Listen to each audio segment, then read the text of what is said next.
네, 안녕하세요. 네, 빌립보서 말씀을 계속 보는 중에 이제 3장이 되었습니다. 오늘 3장 1절부터 11절까지를 우리가 함께 볼 텐데요. 빌립보서는 복음에 합당한 삶이 어떤 삶인지에 대해서 이제 우리에게 얘기를 해주고 있습니다. 그래서 1장 27절과 28절에서 사실 좀 개요를 좀 이야기하기는 했습니다. 그래서 27절을 보면 복음에 합당한 삶이라는 것이 공동체가 한 마음과 한 뜻이 되어서 한 마음으로 복음에 대한 믿음을 위해서 살아야 된다라는 얘기를 했고요. 그 이야기가 이제 2장에서 우리가 지난번까지 보았던 2장에서 쭉 이야기되었었습니다.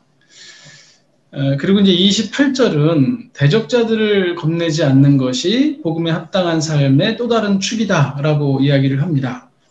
그러니까 복음을 따라 살아가다가 대적자들을 만날 수 있는데 이런 걸 두려워해서는 복음에 합당한 삶을 살아갈 수가 없다라고 얘기하는 거죠. 그런데 복음에 합당한 사람이라는 표현이 혹은 이제 복음의 대적자를 두려워하지 말아라라는 이런 표현이 이 교회 밖에서 어떤 박해가 시작되었구나. 교회가 힘든 상황이 되었구나. 누군가 교회를 탄압하는구나라고 이렇게 생각을 하게 되는데 사실 빌립보서 어디에도 교회 밖에서 교회를 탄압한다. 외부로부터 어떤 핍박이 왔다. 이런 얘기가 있지는 않습니다. 그러니까 여기서 지금 교회의 분열을 겪고 있는 빌립보 교회의 상황에서 바울이 경계하는 대적자들은 교회 밖에서 교회 안으로 뭔가 탄압하고 핍박하는 사람들이 아니고 교회 안에 존재하는 잘못된 가르침입니다. 그래서 오늘 우리가 읽은 3장 부분, 아직 좀 덜 읽었는데요. 3장 전체가 교회가 대적자들에 대하여 어떻게 대응해야 하는가라는 이야기를 하고 있는데, 그 대적자가 교회 내부에 있는 사람들이다라는 사실을 좀 알고 시작하면 좋을 것 같습니다. 오늘 본문 2절을 보면요. 개들을 삼가고 행악자들을 삼가고 몸을 상해하는 일을 삼가하라 라고 얘기합니다. 그러니까 지금 어떤 사람들이 있냐면 개가 있는 겁니다. 이 안에. 보통 개라는 말은 유대인들이 사마리아인이나 이방인들을 지칭할 때 사용하던 단어입니다. 그래서 개들을 조심해라 그러면 율법을 아는 사람들이라면 이방인들이 문제인가? 라는 생각을 이제 하게 되는 거죠. 그런데 이제 바울은 이방인의 사도잖아요. 하나님께서 이방인들을 부르기 위하여 바울을 선택하셨고 바울이 평생 그것을 자신의 사명으로 알고 살던 사람인데 갑자기 개라는 표현을 사용한다고 생각하는 게 좀 잘 이해가 안 됩니다. 그런데 그게 오해라는 게 어디서 나타나냐면 그 개라는 말 다음에 행악자들을 삼가라라는 말에서 이게 이방인들을 지칭하는 게 아니었구나라는 생각을 하게 됩니다. 그러니까 바울이 생각하는 개는요, 그 민족적인 이방인들이 아니라 악한 일을 행하는 사람들이다라는 거죠. 근데 그 악한 일을 행하는 사람은 도대체 어떤 사람일까? 이런 생각을 할 때쯤 그 다음 표현이 뭐냐면 몸을 상해하는 자들이 나옵니다. 그러니까 몸을 상해한다는 말, 직역하면 그냥 신체를 훼손하는 사람들이라는 표현인데요. 이게 이제 할례를 강조하는 사람들을 이야기합니다. 그래서 어떤 성경은 거짓 할례자들을 삼가라 이렇게 표현하기도 합니다. 그러니까 절대로 아까 말했던 개가 이방인들을 지칭하는 게 아니다 하는 것.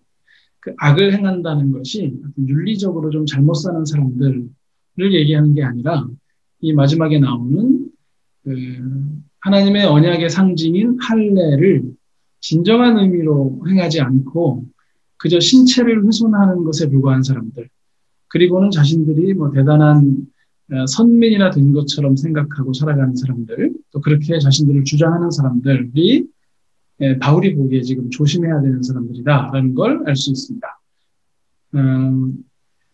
바울은요, 이런 사람들을 조심해라 라고 말한 다음에 사실 이런 사람들은 사실 나만큼도 육적인 것을 신뢰할 것이 없는 사람들이다라는 얘기를 합니다. 4절부터 6절까지를 보시면요. 육적인 것을 신뢰하고자 한다면 바울만한 사람은 없다. 나만한 사람은 없다라고 아주 자랑을 합니다. 바울은 태어나면서부터 아주 선천적으로 그 조건을 가지고 태어난 사람이고요. 또 후천적으로도 상당히 노력을 한 사람이었습니다. 일단 바울의 선천적인 자랑을 가만히 보면 네 가지로 얘기를 하는데요. 바울은 태어난 지 8일 만에 할례를 받았습니다. 이거는 나중에 개종해서 이제 유대교로 들어오면서 할례를 받는 사람과는 아주 수준이 다른 겁니다. 나는 태어날 때부터 8일 만에 할례를 받았다. 아주 정통 중에 정통이다. 그리고 나는 민족적으로 이스라엘 민족이고 게다가 나는 베냐민 지파 사람이다. 그리고 히브리인 중에 히브리인. 그러니까 양 부모가 다 히브리 사람인 히브리인이다. 라고 얘기를 합니다. 그러니까 빌립보 교회에서 자신이 할례를 받았다고 자랑하는 사람들, 또 할례를 받아야만 한다고 주장했던 어떤 사람들이 있는 것 같은데요. 이런 사람들이 보기에 이런 족보는 아주 기가 죽을 만한 족보입니다.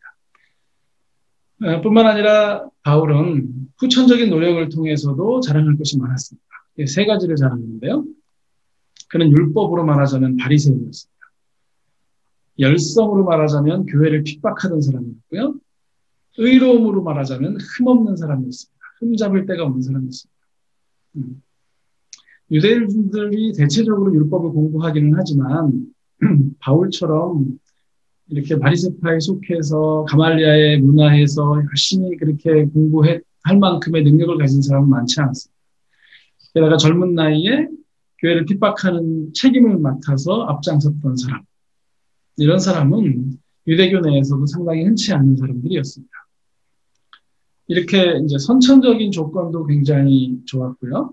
후천적으로도 굉장히 노력했던 바울이 지금 그런 흉내도 못 내면서 교회 안에서 뭐 한두 가지 한다고 자랑하는 사람들, 자신들이 할례를 받았기 때문에 자신들이 우월한 사람이라고 얘기하고 교회의 일치를 깨는 사람들을 향해서 이방인이 개가 아니라 그런 사람들이 개다. 이렇게 표현합니다. 초대교회는 우리가 생각하는 것만큼 그렇게 유대교와 기독교의 구분이 명확하지 않았던 시기입니다. 그렇기 때문에 이 율법의 문제는 서신서를 보면 초대교회 내내 문제가 되었습니다. 유대인 중에서 기독교가 된 사람들의 경우에는요, 평생 동안 가지고 있던 자신들의 습관, 자신들의 기준, 이런 것들을 한 번에 내려놓는 게 쉽지 않았을 겁니다. 그래서 그들은 그래도 뭐 다른 건 몰라도 가장 최소한의 기준, 최소한으로 붙잡고 있는 것들이 몇 개 있었는데, 예를 들면 음식법, 절기, 날을 어떻게 지켜야 될 것이냐, 혹은 할례는 반드시 받아야 된다. 이런 주장들을 자꾸 했던 거고요. 또 유대로부터 온 거짓 교사들이 이제 그런 것들을 많이 가르쳤었습니다. 빌립보 교회도 예외는 아니었던 것 같아요. 오늘 나오는 이런 말을 보니까요. 근데 이런 상황에서 바울은요, 그건 단지 그냥 신체를 훼손하는 것에 불과하다라고 얘기하고 진정한 할례가 무엇인지를 얘기합니다. 그게 뭐냐면 3절인데요. 하나님의 성령으로 봉사하는 사람, 그리스도 예수로 자랑하는 사람, 그리고 육체를 신뢰하지 않는 사람, 이런 사람이야말로 참된 세례를 받은 사람들, 참된 할례를 받은 사람들이다라고 얘기합니다. 그래서 이제 성령으로 봉사한다라고 말할 때 그 봉사가 이제 예배 혹은 제사를 가리키는 말인데요. 바울은 어떤 의식에 참여하는 것, 어떤 형식에 참여하는 것이 중요한 것이 아니라 성령님 안에서 예배하는 사람이 진정한 할례자다라고 얘기합니다. 이 진정한 할례자들은요, 더 이상 자신이 어떤 행위를 했다고 자랑하지 않고 오직 그리스도만 자랑한다라고 바울이 얘기하는 겁니다. 그리고 동시에 그래서 자기 육체를 신뢰하지는 않는다. 그게 너무 당연하다라고 얘기를 하는 거죠. 이렇게 진정한 할례자의 의미를 3절에서 얘기하고 7절부터 9절까지는요. 진정한 할례자가 어떤 사람인지, 바울 자신이 무엇을 선택했는지를 이야기합니다. 7절을 보면 바울은 자신에게서 이롭다고 생각했던 그런 것들을 해로운 것으로 여기게 됐습니다. 8절을 보시면 바울이 그 모든 것들을 해로운 것으로 여기는 이유는 그리스도를 아는 지식이 가장 고상하기 때문이었습니다. 그리고 9절로 가면 바울은 율법에서 나오는 의로움이 아니라 그리스도에 대한 믿음으로 말미암는 의로움을 가지고 싶다라고 얘기합니다. 그러니까 바울이 빌립보 교회 안에 존재하는 복음에 합당하게 살지 않는 사람들에게 개, 행악자, 신체를 훼손하는 사람들이라고 표현을 했는데요. 그 사람들은 그리스도를 믿음에도 불구하고 아직도 율법의 행위가 중요하다고 말하는 사람들이었습니다. 그래서 그들은 자신들이 할례받은 것에 대해서 자부심을 가지고 자신들이 율법을 소유했다는 것을 자랑하는 거죠. 그런 그들에게 그들보다 훨씬 더 뛰어난 조건을 가지고 있는 바울이 나는 그런 게 다 해라고 여기고 버렸다라고 얘기합니다. 그러니까 있으나 마나한 거야 이렇게 말하는 게 아니고요. 그건 해로운 거야 라고 얘기합니다. 할례를 받아서 민족적으로 유대인이고 율법을 소유해서 열심히 지킴으로 의로운 사람이라고 여겼던 자신의 과거를 그래 뭐 좋은 경험 했었지 이렇게 생각하는 게 아니라 해로운 것이라고 여깁니다. 왜 그럴까요? 이왕이면 할례도 좀 받고 또 좀 율법도 좀 잘 알고 또 뭐 노력도 열심히 해봤고 이런 것들이 도움이 될 것 같은데 바울은 그걸 쓰레기라고 얘기합니다. 구토물이라고 얘기합니다. 왜냐하면 그런 것들이요 그리스도를 무효화시키기 때문입니다. 율법을 의지함으로써 어떤 율법으로부터 의로움을 얻으려는 잘못된 망상을 가질 수 있기 때문입니다. 자신이 할례를 받았다는 것이 그래도 자신을 안전하게 하는 것 같은 거예요. 자신이 율법을 많이 알고 있고 율법을 지키려고 노력하는 것이 자신이 안전하다고 여기는 이유가 되는 겁니다. 그런 것들이 그리스도의 신실하심을 믿는 믿음보다 더 크게 느껴져요. 그래서 할례를 받고 율법을 소유하고 율법을 지키려고 노력했던 열심은 바울에게 그냥 좋은 추억으로 남는 옛날 이야기가 아니라요. 해로운 것입니다.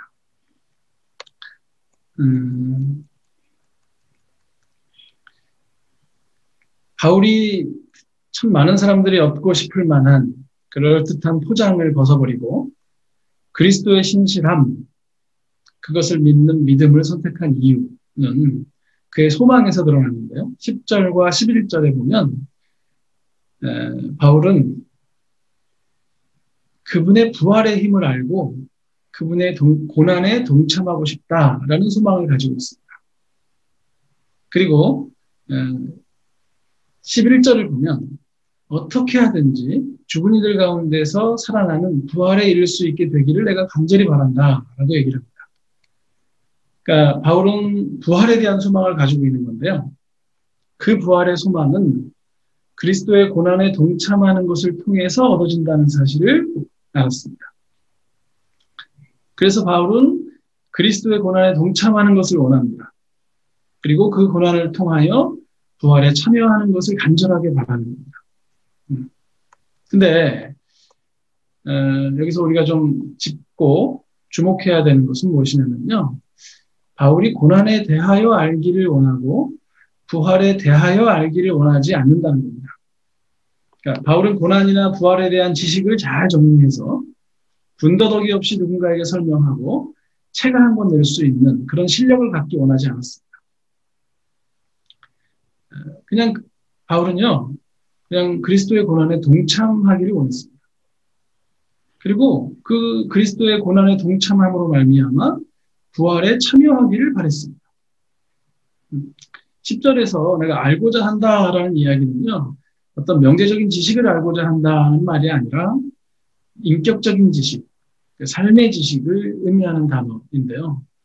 바울의 소망은 고난에 동참하는 것이 고난을 아는 것이 아닙니다. 부활에 동참하는 것이지 부활을 잘 정리하는 것이 아닙니다. 바울이 그리스도를 만난 후에 자신이 선천적인 조건을 부끄러워했잖아요. 또 후천적인 노력도 부끄러워했잖아요.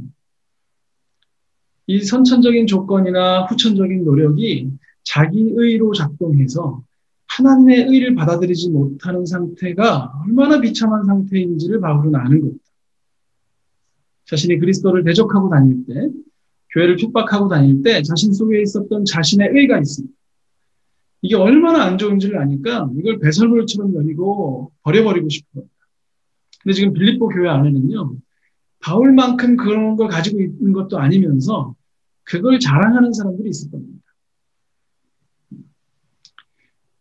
기본적으로 우리가 자랑을 할 때는요, 내가 다른 사람보다 우월하다는 걸, 좀 더 나은 사람이라는 걸 드러내는, 그래서 자신이 이 모임에서 주인공이 되려는 시도입니다. 다른 사람들에게 인정받고 싶은 욕구, 그게 우리 모두에게 있다는 것을 우리가 부정하거나 또 그게 뭐 쉽게 폄훼될 일은 아닌 것 같습니다. 우린 다 우리 자신이 소중한 사람이라고 느끼고요. 많은 사람들에게 중요한 사람으로 인정받기를 원합니다. 그래서 우리는 내가 얼마나 훌륭한 사람인지 때로는 드러나게 또 때로는 드러나지 않게 자랑을 하게 되는 거죠. 그런데 우리가 자랑을 하면서 잊어버리는 게 있는데요. 내가 주인공이 되기 위해서는 내 옆에 있는 사람들은 조연이 되어야 된다는 겁니다. 내가 그 자리에서 자랑을 하려면 누군가는 좌절을 느껴야 될지도 모른다는 사실을 자꾸 잊어버리는 겁니다. 만약 자녀가 좋은 대학에 입학한 것을 자랑하면요. 주변 사람들은 어떤 생각을 할까요? 어떤 사람은 난 더 좋은 대학교 갔어라고 자랑을 할 것이고 또 다른 사람은 우리 애는 그렇게 좋은 데 못 갔는데 하면서 속상해할 겁니다. 또 다른 사람은 우리도 저런 자랑하려면 앞으로 열심히 애들 공부시켜야 되겠구나 라고 얘기할 거예요. 우리가 말씀 묵상을 많이 하고 기도하고 봉사하고 헌금하고 하는 그런 다양한 신앙 행위에 대해서 만약에 은근히 자랑을 하게 된다면 그래서 교회에 어떤 등급이 있는 것처럼 사람들로 하여금 생각하게 한다면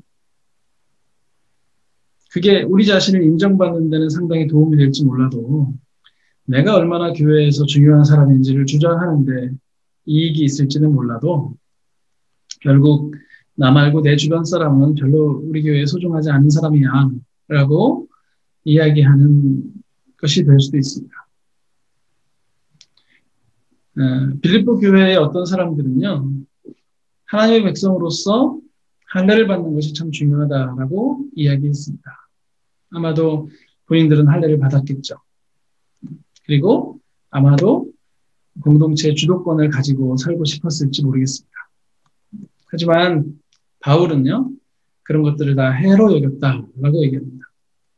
왜냐하면 나는 오직 그리스도를 믿음으로 말미암아 얻는 의, 하나님께로부터 난 의만 바른다 라고 얘기하는 거죠. 그 좋은 조건들 다 버리고 바울이 얻고 싶은 것이 무엇이냐면 그리스도의 고난에 동참하는 것입니다. 그리스도와 함께 부활하는 것입니다. 여기서 이제 좀 우리 입장에서 아쉬운 건 그리스도와 함께 부활하는 것만 소망하지 굳이 그 옆에는 항상 그리스도와 함께 고난받는 것이 나온단 말이에요.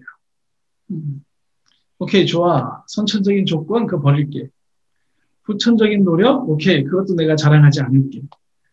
그런데 부활의 영광에 참여하는 게 그런 버림만 있으면 되는 게 아니라 그리스도의 고난에 동참함이 있어야 되는 거야. 야, 이건 좀 어렵다라고 우리가 느끼기가 쉬운 거죠. 왜 그리스도의 고난에 동참하는 게 항상 이렇게 포함될까요?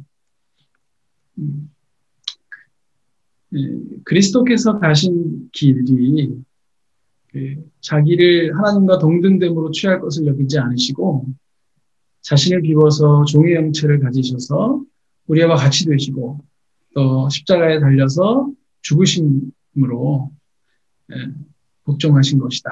그리고 그런 그리스도를 하나님께서 살리셔서 모든 이름 위에 뛰어나게 하시고 모든 무릎을 예수의 이름에 꿇게 하셨기 때문입니다.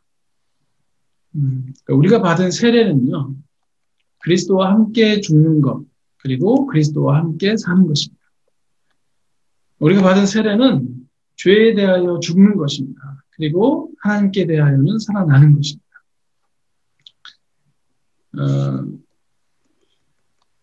기독교는 무슨 금욕주의적 종교는 아닙니다. 다만 그리스도인은 하나님 뜻대로 사는 것을 기뻐하는 사람들입니다. 그러니까 일반적으로 우리가 사람들이 살아갈 때요, 조금 더 맛있는 거 먹고 좀 더 좋은 집에 살고 멋진 자동차를 타고 살아가기 위해서 돈이 주인이 되어서 살아갑니다. 그리스도인들도 그런 게 다 필요해요. 맛있는 거 먹고, 우리는 배 채우기 위해서 밥 먹는 사람들은 아니죠. 우리도 맛있는 거 먹는 거 좋아요. 우리 나쁜 집 살아야 됩니까? 그렇지 않죠. 그러나 이제 우리의 가치는 그것만 있지는 않습니다. 그것이 가장 우선되지도 않습니다. 하나님의 나라와 하나님의 의를 생각하면서 살아갑니다. 남들이 더 좋은 대학에 나오고 이름만 되면 알만한 직장에 취직하고 또 그곳에서 승승장구해서 높은 자리에 오르는 것을 바라고 살 때 우리는 하나님께서 나를 이곳에 보내신 이유가 어느 자리에서 어떤 일을 하라고 보내신 것일까라고 고민하면서 살아갑니다. 이런 삶이 꼭 고난을 동반하지는 않을 거라고 생각합니다. 하지만 이런 사람을 살다가 보면 고난도 올 수 있는데 그때 우리가 고난을 두려워할 필요는 없는 거죠. 하나님에 대하여 산자로 살아갈 때 고난이 올 수 있습니다. 근데 그것을요, 우리는 피해야 될 대상으로 생각하지 않고 인내와 연단을 통해서 우리를 소망에 이르게 하는 도구로 봅니다. 그리고 하나님이 원하시는 삶을 계속 살아가는 거죠. 하나님은 때로 우리에게 좋은 것을 주시기도 합니다. 그러나 또 때로 우리가 고난을 당할 수도 있습니다. 그러니까 진짜 부끄러운 것들을 자랑하는 사람들이 있는데요. 우리는 혹 부끄러운 상태가 되더라도 그것을 자랑스럽게 여기는 사람들이 되어야 하는 거죠. 교회는 좋은 설교 듣고 제법 괜찮은 신방 받고 내게 필요한 서비스를 누리려고 나오는 곳이 아닙니다. 그런 분들은 빨리 떠나시면 좋겠어요. 남의 교회에서 이런 얘기하면 안 되는데 교회가 망가져요. 그런 사람들이 많으면. 우리가 설교를 듣는 이유는요, 말씀을 해석하기 위해서가 아니라 말씀으로부터 해석을 당하기 위해서입니다. 매일 하는 묵상을 통해서 매주 듣는 설교를 통해서 자신이 해석 당하고 계십니까? 말씀을 더 잘 해석하려고 몸부림치는 것만큼 말씀으로부터 해석 당해서 내 삶이 하나님 앞에서 낱낱이 드러나기 위해서 몸부림을 쳐야 됩니다. 신방은요, 어떤 사람들이, 교회의 어떤 사람들이 나를 찾아와서 나를 보살펴 주는 게 아닙니다. 성경은 우리에게 서로 돌아보아 사랑과 선행을 격려하라고 말합니다. 내가 힘들 때 누군가 나를 도와주는 것은 상당히 좋은 일입니다. 꼭 해야 되는 일입니다. 그리고 나도 누군가를 찾아가서 신방하고 함께하는 일은 여전히 꼭 해야 되는 일입니다. 교회는 종교를 통해서 심리적이고 정서적인 서비스를 받는 것이 아닙니다. 교회는 한 사람의 사역자를 가지고 있는 곳이 아니라 우리 모두가 사역자인 곳입니다. 우리 모두가 하나님의 제자로 부르심을 받았고요. 교회의 공동체원으로 속하게 되었습니다. 하나님께서는 우리에게 교회를 통해서 최상의 서비스를 받으라고 이곳으로 부르신 게 아니고 우리 모두가 하나님의 사역자가 되어서 주님의 몸된 교회를 섬기라고 부르신 것입니다. 그렇기 때문에 주님의 부르심에 동참하는 우리가 우리의 부끄러운 것을 자꾸 자랑하고 살면 안 됩니다. 내가 학력이 어떻고 내가 돈이 얼마나 많고 내가 과거에 어떤 일들을 했었고, 내가 몇 대 손 그리스도인이고, 내가 지금 교회를 위해서 얼마나 노력하고 있고, 이런 자랑은요, 다 부끄러운 것들입니다. 이 부끄러운 자랑을 하면 할수록 그게 얼마나 우리가 영적으로 죽어있는 상태인지를 보여주는 것일 뿐입니다. 내가 교회에서 제일 중요한 사람이다. 왜 날 돌보지 않냐? 이런 거, 이렇게 우리 자신이 되게 부끄러운 일입니다. 그러니까 이 부끄러운 건 자랑하지 않으셨으면 좋겠습니다. 오히려요, 혹 하나님의 뜻대로 살아가다가 부끄러움을 당하시면 그걸 자랑하시면 좋을 것 같아요. 내가 비록 집은 작지만 그래서 참 어려운데 이렇게 살아가기 참 힘든데 이렇게 살아가는 게 그리스도를 위해 살아가는 것이라면 제가 감당하겠습니다. 제가 교회를 위해서 열심히 이렇게 헌신하고 있는데 그러다가 오해도 받고 어려움도 당하는데 그게 그리스도를 위한 길이라면 이건 나의 자랑입니다. 라고 생각하는 우리가 되면 참 좋겠습니다. 주님의 부르심에 동참하는 것은 우리가 부끄러운 자랑을 멈추고요. 자랑스러운 부끄러운 상태를 선택하는 것을 포함합니다. 비록 현재 우리의 모습이 사회적인 기준으로는 조금 부끄러운 상태에 있을지 모르겠습니다. 돈도 좀 없고요.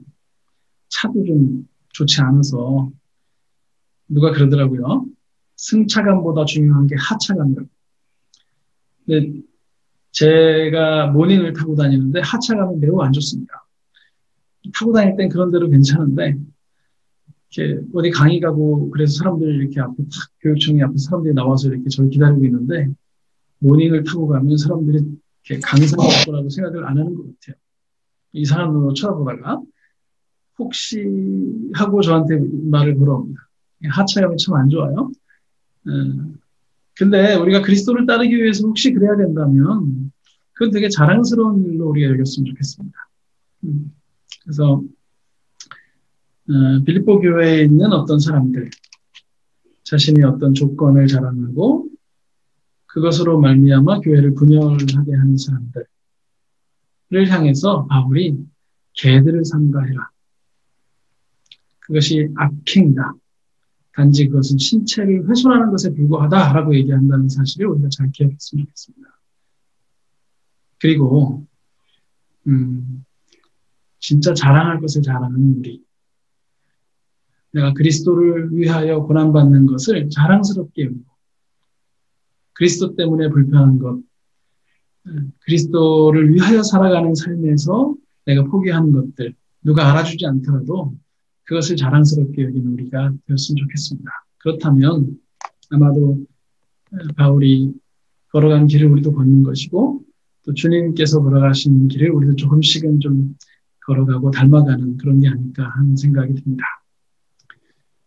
네, 다 같이 좀 소망을 하늘에 두고 살았으면 좋겠습니다. 기도하겠습니다.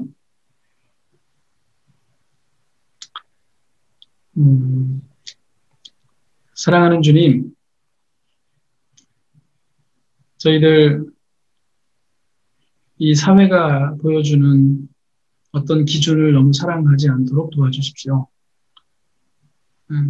우리가 무슨 금욕주의자는 아니고 고난을 너무 사랑하는 사람들은 아니지만 하나님을 따라가는 것을 기뻐하고 주께서 보여주신 그 길을 걸어가는 것을 기뻐하는 마음으로 오직 자랑할 것을 자랑하며 주님을 따르며 우리에게 다가오는 고난에 동참하는 것을 원하며 그로 말미암아 우리에게 올 부활의 소망을 기대하는 그런 우리가 될 수 있도록 은혜 베풀어 주시옵소서. 예수님의 이름으로 기도합니다. 아멘.